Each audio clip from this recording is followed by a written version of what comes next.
Okay, so hi, I'm Jeff Leisawitz. I'm here with brownpapertickets.com. I'm also the author of Not Effing Around, the No Bullshit Guide to Getting Your Creative Dreams Off the Ground. And I'm here today with Michael Hahn. How's it going? It's going very well, thank you. Awesome, fantastic. So tell me, Michael, what do you do? What's your thing? Good question. In a nutshell, I do hands-on body work. I work with people to help heal injuries and restore flexibility and movement in their body. I've been in practice about 16 years, and I originally trained as a Heller work practitioner, which came out of Ida Rolf's work of Rolfing, which is a series of deep tissue bodywork sessions to really realign the body in gravity and to restore proper motion to the body. And with that, often people experience less pain in their body.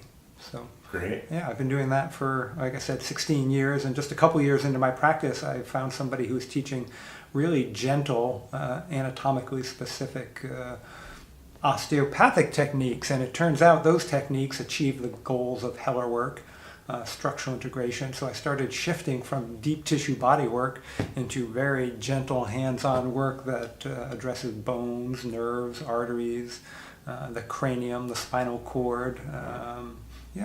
That's cool. Yeah. So how did you get into this? What was your interest or what drew you to this? Most of my life, no interest in it at all.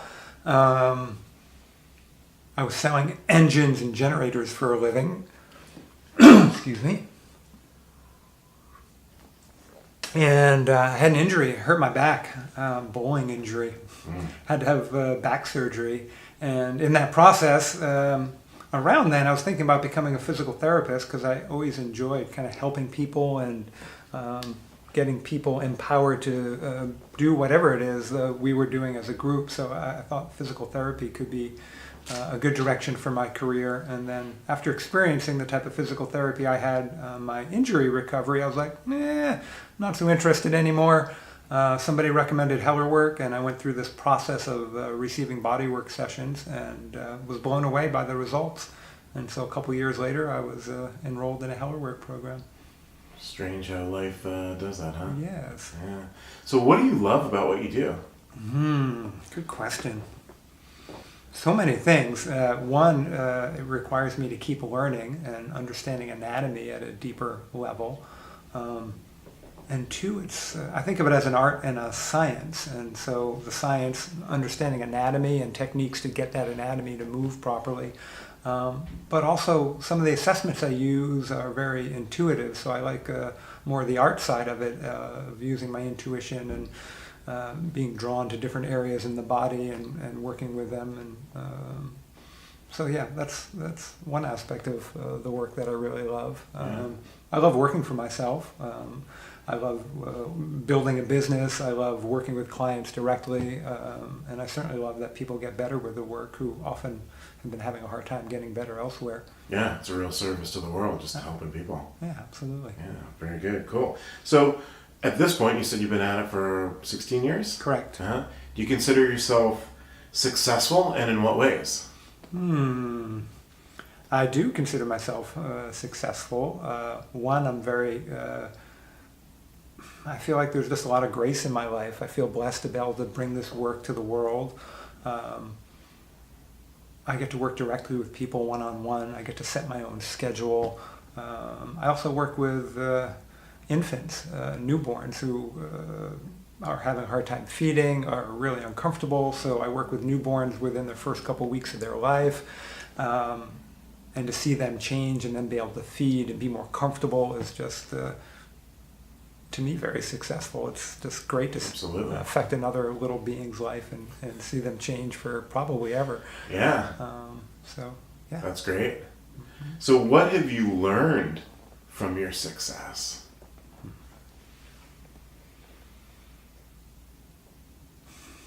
Throughout the years, I've had some challenges building my business. At times it was slow, at times it was busier. For the last 8 years, been extremely busy. Keep on trying, keep on working, try new things.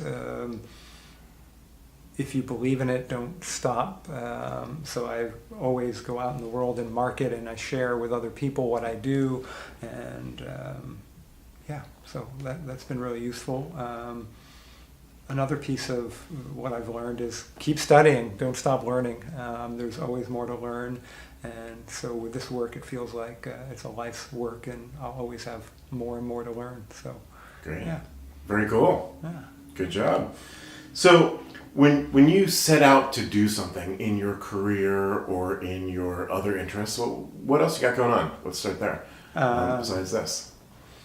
I do a lot of mountain biking. Okay. I do a lot of hiking. I'm pretty passionate about both of those. I'm married. My wife and I, we both hike together quite a bit and mountain bike together a little bit. So those are a couple of passions I have. Great. Cool. Sounds good. So when you have an ambition to get more clients in your practice or whatever, do you have any strategies that you use to get from where you are to where you want to be? Yeah, it changes, but I often think about one, connecting with folks who will send folks to me, and people who don't do what I do. So I network quite a bit with counselors, with naturopathic physicians, with chiropractors. So I think about it as who out there in the world could potentially benefit from referring clients to me. How could my work be complementary to other people's work? And I'll go out and meet with them and share with them about my work. I'll offer them sessions so they can understand what I do. In my practice, I often refer out quite a bit. I've got a huge referral network, so I believe it takes a community for people to heal, and healing takes place on lots of different levels, spiritual, emotional, physical. And if what I am doing is only getting to an aspect of what I think people need, I'll refer out. And so I've got a community of people where we refer other folks to each other, and works out really well. That's great. Yeah. That's helpful for everyone. Absolutely. Okay, very cool. So you mentioned both intuition and sort of spirituality a couple times in our talk so far. Do you ever use those kinds of techniques to move forward, like a vision board or meditation? Is that part of who you are and what you do to move forward in your life? Good question. I definitely have used vision boards. I tend to use them more in my personal life versus my work life, but you got me thinking maybe I should start doing that with my work as well. So I have done that at home, and at home right now I have a vision board for a project I'm working on.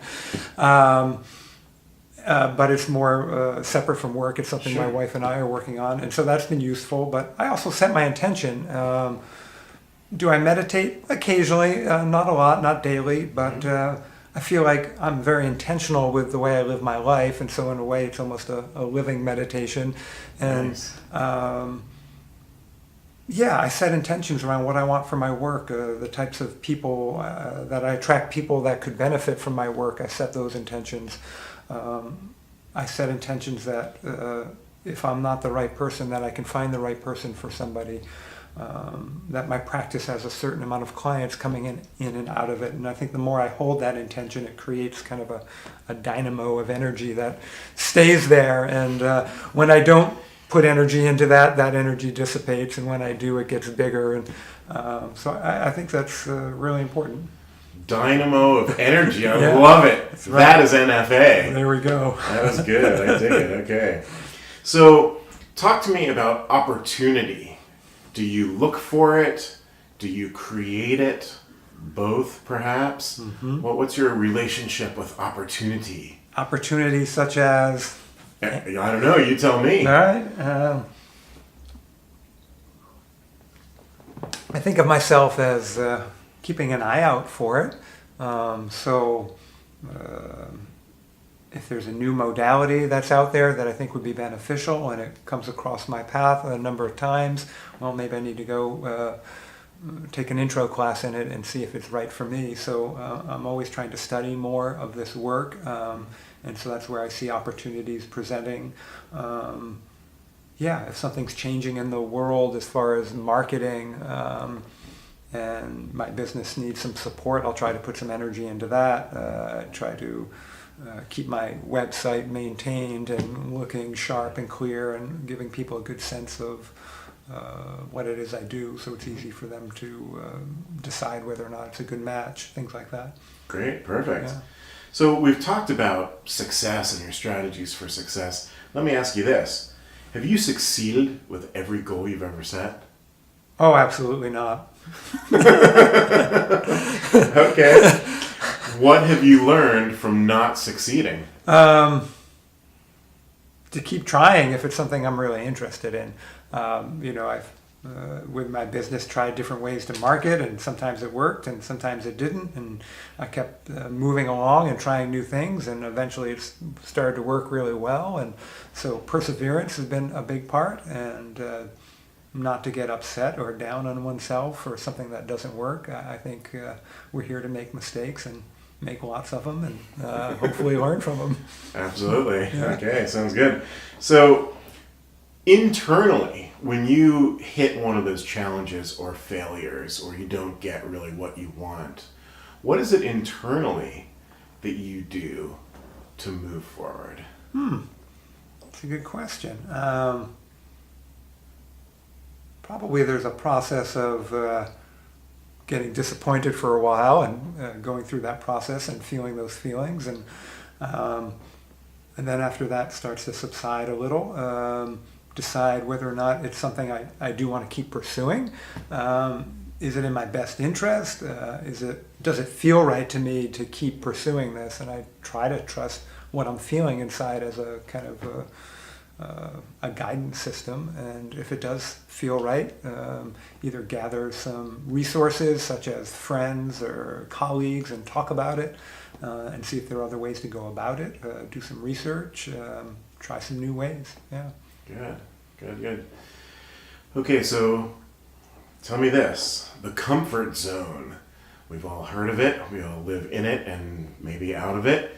How about you? Do you stay in your comfort zone with your practice, with your healing, with your art, with your science here?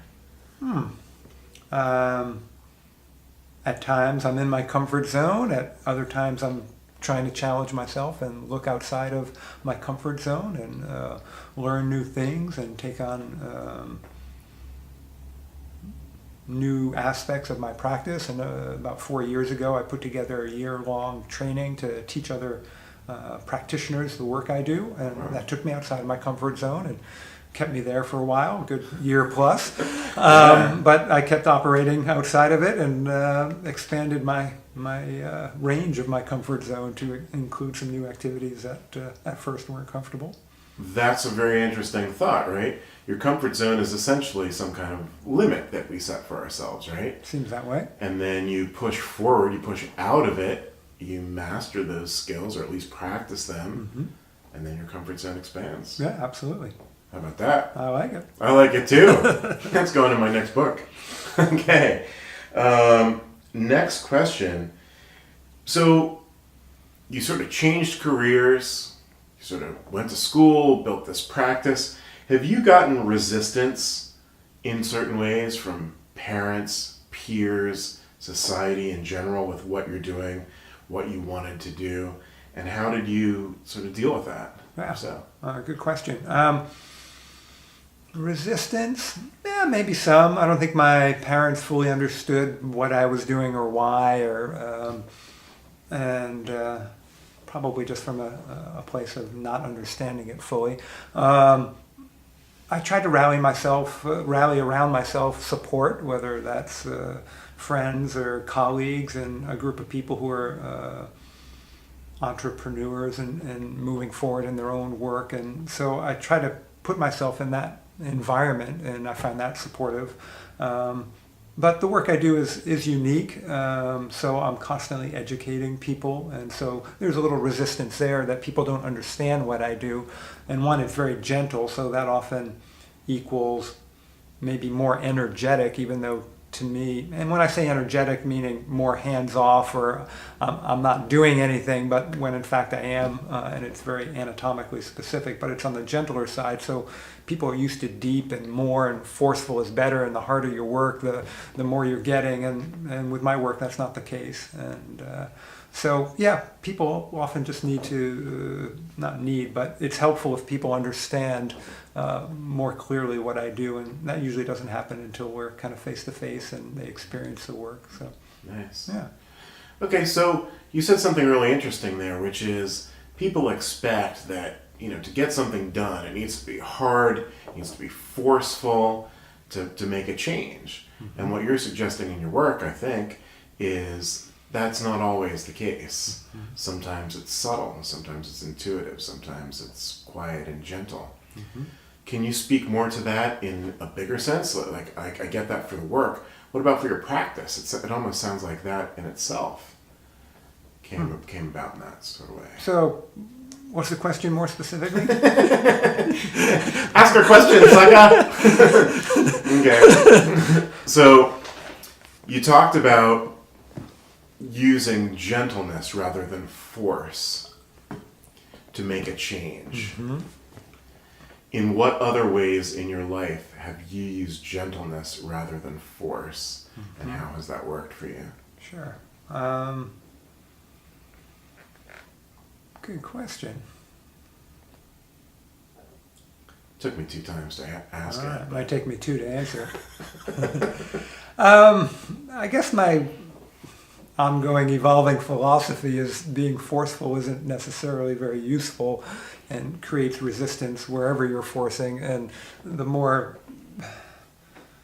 you can be respectful, whether it's of other people and their space and their process and their beliefs, and not be hard in my own beliefs, and be open to the possibility that what I believe might be in need of shifting, and somebody else's beliefs could help me do that. So by not being set in stone in what I think and believe, although I certainly have my limitations with that, but I'm always trying to soften my inner workings and my inner dialogue.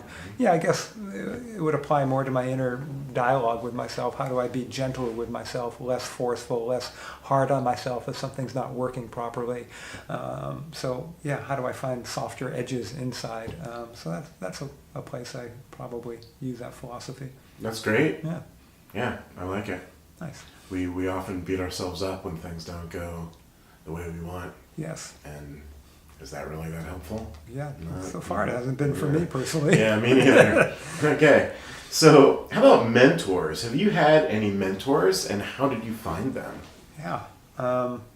First one that comes to mind is the person I learn and continue to learn this hands-on body work from, a gentleman named Jeffrey Birch out of Eugene, Oregon.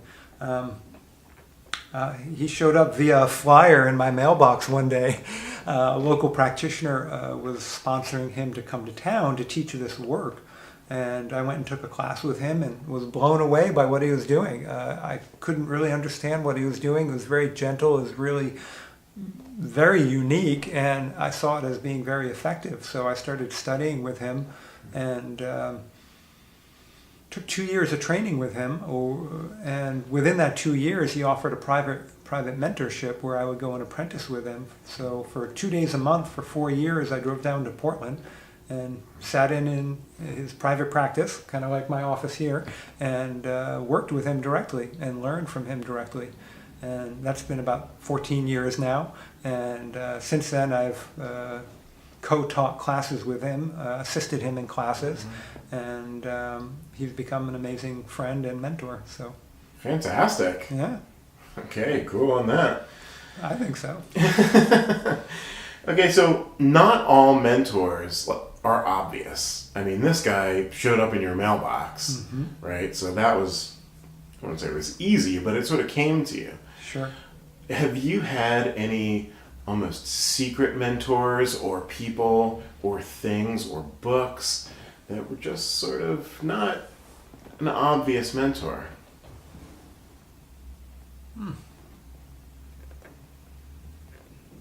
Not that I can think of at the moment, but I'm going to think about that question. Okay, you get back to me on that one. Yeah, I think I will. Okay, cool. Now, what you do here is primarily healing. You take clients, patients in here, and you help to heal them. Have you found that this work is healing for you as well? And in what ways? Yeah. Absolutely. I think to work with people directly to help them get better and find resources requires me to do my own work, for me to heal my emotional world and to fine-tune it, and for me to take care of my own diet and do things that support my health so that I can then recognize it in another person and then potentially offer it to them as a direction or referral as a way for them to get better. So it continually asks me to look at myself and help understand how to be healthy. So absolutely. That's great. It's been a big gift of the work. Yeah, exactly. They say, we sort of go into things, we teach things, we do things that we need for ourselves. Absolutely. Yeah, I find that definitely. So, do you ever, you've been doing this for a while, you're good at it, you know what's going on, you've helped a lot of people. Do you ever have doubts about what you're doing, your value or talent as a person, as a practitioner? And what do you do with that? Sure. Yes, I do. At times maybe I'm working with somebody and it just seems like a really big ball of mixed up yarn as far as restrictions and what's going on, and they're not getting better. And I ask myself, do I know enough? Do I have enough information? What do I do with that? I just kind of hold that process inside and realize that, maybe I can't help everybody, and I don't know everything, and I know a small portion of what there is to know, and maybe this person needs other folks along the way. It doesn't seem useful to delve into that space for too long, but it keeps me learning and asking questions and hopefully coming up with some new responses to situations. Yeah. Good. I just have one more for you here. Why do you do what you do, and what do you get out of doing this? Mm-hmm.